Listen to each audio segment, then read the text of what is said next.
Thank you, President. My question is to the Leader of the Government. Over the pandemic, we've obviously seen an increase and a spike in the need for mental health services in Victoria. We've also seen the government's great commitment to the recommendations from the Royal Commission into mental health. But the union that represents the mental health workforce tells us that 10% of the workforce is ready to quit.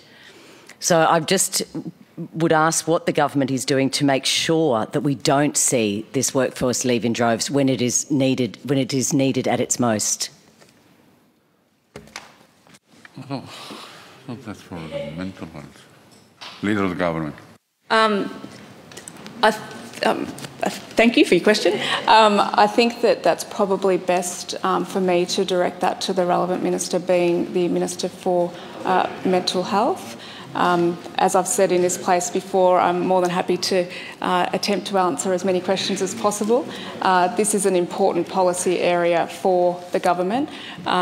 I've had conversations from a local member perspective in relation to encouraging more people to go into this workforce and ensuring that those that are studying have got better access to placements and the like. And so there's a lot of programs and thought going into this area. I know there's a lot of conversations with the union on these matters, but I think a response from the relevant minister would be slightly more beneficial to you. Ms. Patten. Thank you, President, and thank you, Minister. I was hoping you might have had some information as Leader of the Government, but I appreciate you passing it on to the Minister for Mental Health. But by way of supplementary, it has been 850 days since mental health nurses have received any form of pay rise.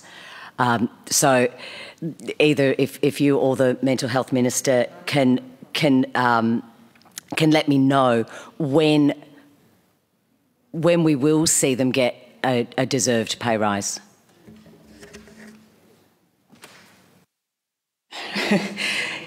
Thank you, Ms. Patten. I certainly have not been involved in the negotiations in any capacity. That's not a role that the Leader of the Government in the Upper House has any particular responsibility in, and indeed I haven't been briefed on the latest in relation to the industrial relations EB negotiations of that matter. But as indicated, I think your first question would be better placed to be directed to Minister Merlino, so I would suggest that they both go to him.